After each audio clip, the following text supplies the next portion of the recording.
Good evening, Western Standard viewers. I'm Nigel Hannaford, and welcome to the Hannaford Show. It would be hard to exaggerate the impact that the late Ted Byfield had on the life and politics of Alberta for the last 30 years, I would say. The man was incredibly industrious, pushing out his point of view through the Report magazines and through various publications. I knew him a little in the last years of his life, and even at the age of 90, he was still publishing books. He thrust this into my hand just before I saw him for the last time. The time is now, and it was an examination of the culture wars that were raging in Alberta and continue to do so. We are very pleased to have with us tonight Vince Byfield. Welcome, Vince. Hey, Nigel. Good to see you. Good to see you again. Gosh, you're so hard to get on the phone. This is what we do to have to get you, is it? Also, I'm glad to welcome Jonathon Van Maren, who is a columnist who will be familiar to many of our readers through his own Bridgehead postings. You have just, I think, completed this little book here, The Prairie Lion, yes. A biography of Ted Byfield. Mm-hmm. It's a great read, and I'm going to come to you first. Actually, Jonathon, let me start with you. You've had a good look at the life of Ted Byfield. Mm-hmm. Stephen Harper said that Ted Byfield's magazines, the Reports, Alberta, BC, Western, were key to nurturing the conservative movement in Western Canada. Would you agree with that? Completely. I think it was probably best put by publisher Peter Stockland, who said, no Alberta Report, no Reform Party as it was, no Reform Party as it was, no PC collapse, no PC collapse, no Conservative majority in 2011. It's shorthand history, but fair shorthand history. Many people don't know that it was actually Ted who wrote the first column in 1986 proposing the idea for what a reform type party would look like. He did the keynote speech in 1987 in Vancouver, announcing that the West wants in. That conference was an incredibly momentous conference for Canadian conservatism because it was hosted by Preston Manning. And at that conference, a young Stephen Harper handed Preston Manning a paper on taxes that landed him a job as chief policy analyst. Ted would never take credit for all of the things that followed, but Preston Manning insisted on giving it to him, and almost everybody I interviewed said that we simply would not have seen politics unfold the way they did without Alberta Report, without Ted Byfield. Well, that's all the recommendation we need. And coming now to you, Vince, one of the very, very sad things that we all Western conservatives had to contend with was that when your father passed on, he did so in the middle of the COVID epidemic, and we were never really able to have that kind of a Viking funeral that he so richly deserved. I sort of remember that graveside ceremony at 30 below in Edmonton, and the interment that followed, and I've never heard the liturgy chanted so quickly and so compellingly. But that was the fact. The fact was that even though a former premier, Jason Kenney, did show up, there were an awful lot of people who would have wanted to say something as we said goodbye to your father. Absolutely. And I know you have got a project. I do. Tell us about it. Do. Well, actually, it's funny you mentioned Preston, because I give credit for this project to Preston. So Preston, after recent events, we had a fellow up here from a gentleman from America by the name of Tucker Carlson. And Preston helped me a lot in trying to get people to that event. And we filled a stadium. And I was calling Preston afterwards to thank him for getting me in touch with key people to help to get that room full. And he then said, it's too bad that we never really had the opportunity to give your dad the kind of send-off that he deserved. And I agreed. And he said, if you do decide, even at this stage of the game, to do something, some kind of occasion or event, I would be honored to speak at that. And I said, be careful, Preston. I may take you up on that. And I then brought it past Premier Smith's eyes, and she liked the idea very much. And from that, we now have an event which we have coined the Toasting Ted, an evening to remember and to honor Ted Byfield. It's going to be in Edmonton at the Edmonton Convention Center, Hall D, their biggest hall. And it's going to be on September the 25th, and it will be a night to remember. Very much styled in the kind of festive occasions and parties that Dad enjoyed to host. He was well known for his Boxing Day parties, which he would pack our home with upwards of 200 people. We do not have that large a home, so it was a crowded affair, but a lot of fun, a lot of singing, a lot of good times. He hosted it almost 40 times, right? So this will be in the style of that. Be an echo of a well-tried routine for bringing people together.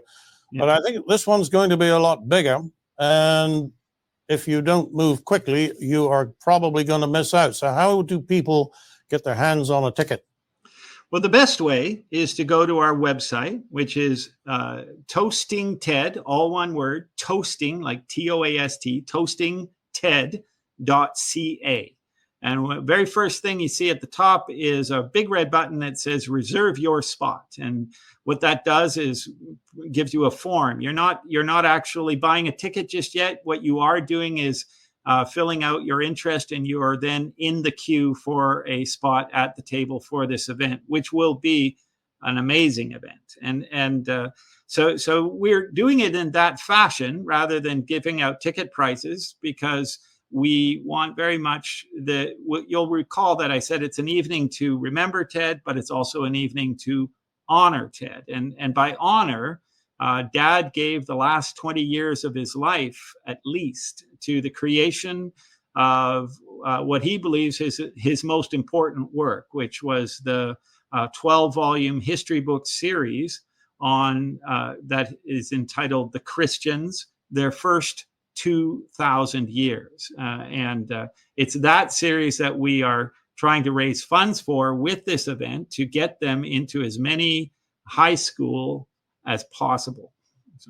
Well, I think that's a wonderful project, and I am somewhat familiar with it, having worked on it myself in the, or not on the preparation of the books, but in the use of them later as teaching aids. So I wish you very well with that. So it's a good cause, but I think tell us again, you have Premier Smith speaking. That's wonderful news. Who else? If this is going to be a truly conservative event, like, who else is going to be there? Well, we have also Stephen Harper, who will be speaking. He is, unfortunately, he is not able to attend. We were hoping he could. He was trying to get his schedule readjusted, but he won't be able to attend. So he is trying to make a video for the evening. And we are working with Pierre Poilievre as well, and with Jason Kenney, to have them provide speaking. There are other people. There are a lot of other people that are coming. Politicians from the Reform days, current politicians from the United Conservative Party days. We have alumni from all of the Report magazines. We have people coming from his days from St. John's School. We have students coming. We have subscribers of Alberta Report coming, many of them from all over the province.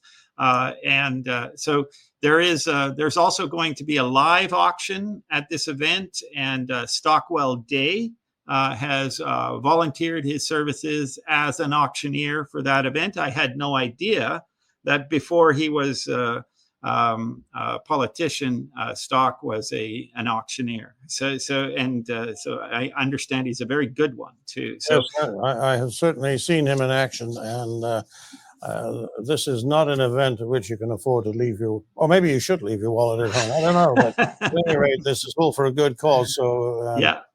People give generously.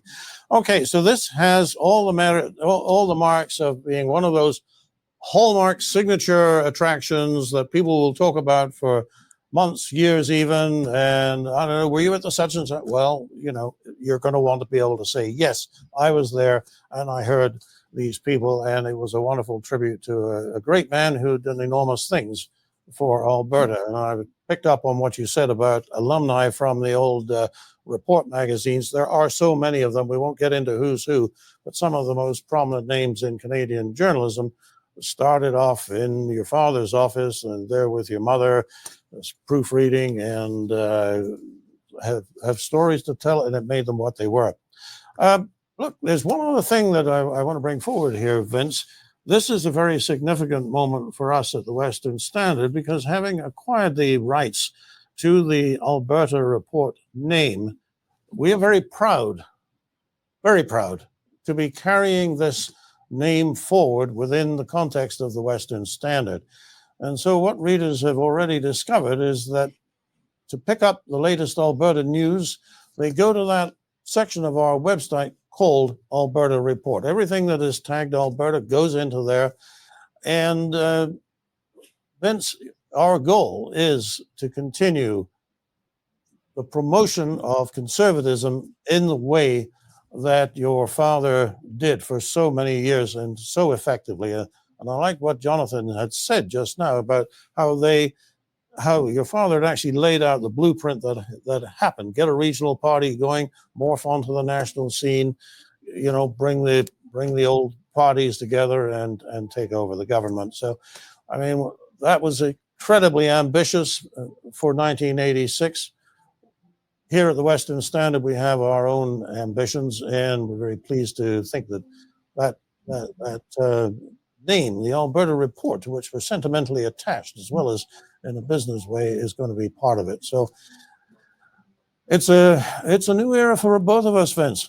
Yes, yeah, and I would say that Western Standard is doing an admirable job in maintaining that independent voice that Alberta Report became so famous for. There are many people through the years who've come to Dad and expressed their appreciation for that time during the NEP years, the National Energy Program years, when virtually the entire established media was not saying anything at all, in contradiction to this huge power grab that was taking place.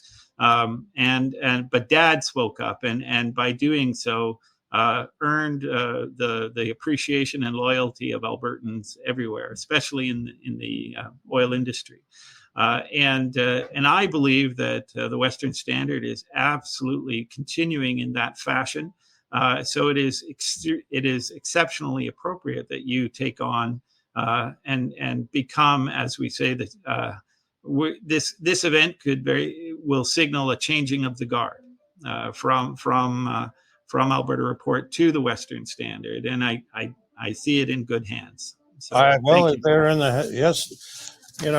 Our publisher Derek Fildebrandt will be speaking at your event, and I'm sure he'll have more to say on this subject. But that's very much the way that he sees it, as a continuation of a mission, a continuation of a very well beloved and well respected name in Alberta journalism.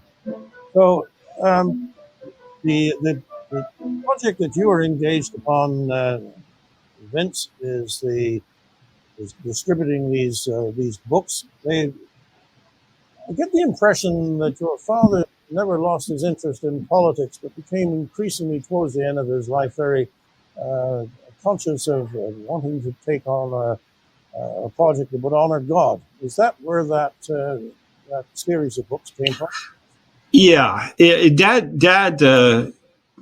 One of the things that Dad recognized with Alberta Report, and I think it kind of depressed him a little bit, is that when he would put a lot of work into making every issue, and it would have currency. It actually had tremendous currency. The readership reached at one point in the neighborhood of 500,000 Albertans, and this was at a time when Alberta was 2 to 2.5 million people. So that would be 1 in 5 Albertans were reading the magazine on a regular basis. And people like Ted Morton, who will also be at this event and speaking, he said that at one point this is pre-internet days, Nigel, and in rural Alberta, when the next issue of Alberta Report came out, people were talking about it.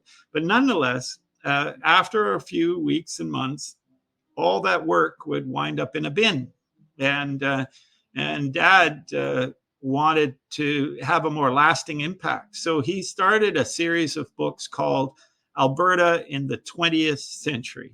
And I believe that Alberta, he completed that 12 hardcover, beautifully illustrated volumes of the history of our province, Alberta. And I don't know of any other province or state in North America, or the world for that matter, that has 12 full volumes dedicated to their history for 1 century.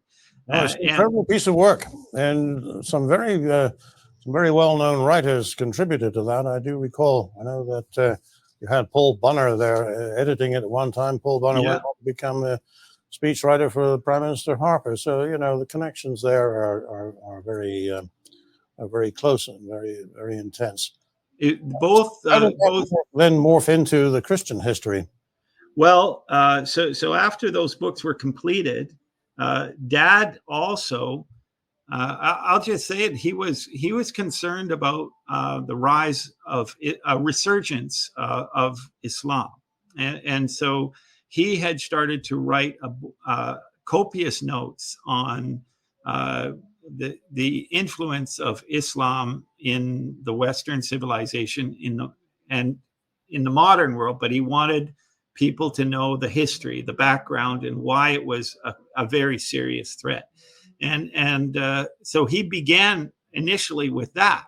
But then as he started to do it more and more, he realized that this was only one segment of our history that most young people do not know. And it's not really, and so Dad realized that there was actually a very pressing need for a complete history of everything that has transpired in Christendom or the Western. When you and I went to school in university, there was a course called Western Civilization. It's now very rarely available now in universities. But these books essentially comprise that. It's the history of Christianity, and they have done. Dad did an exceptional job with this set of books because he went out of his way to recruit writers from all the main denominations of Christianity. So he had Catholic writers, various Protestant denominations involved, and also Orthodox Christian writers, and also he brought on academics, so that the contents of these books are agreed upon by all the major academics from all the major denominations, and that has now taken on a life of its own. I can tell you stories. We have 200,000 of the books printed so far. They have reached all the, I won't say corners, but all the world. And they've had quite an incredible impact. I can tell. But anyway, that's what Dad was driven to do those books next, and that was an enormous task involving hundreds of people contributing and millions of dollars to make. But it is indeed an incredible project. I have my own set there, and it's remarkable. Look, we're almost out of time. Jonathon, I think it would be remiss of me if I did not point out that through your own bridgehead publication, you are very much on the same mission as Ted Byfield was, fighting the culture war, maybe not the political war, but the culture war. And I have read a lot of your work and admire it. I wish you'd give it away for free to the Western Standard sometimes, but darn it, you're a businessman as well. So look, thank you for joining us, and I want to thank both you and Vince for joining me on the show today and talking about this amazing product. We're so proud to take the Alberta Report name forward, and as we do, to salute the founder of it, your father. And we will see you all again on September the 25th, God willing. Tonight, for the Western Standard, I'm Nigel Hannaford.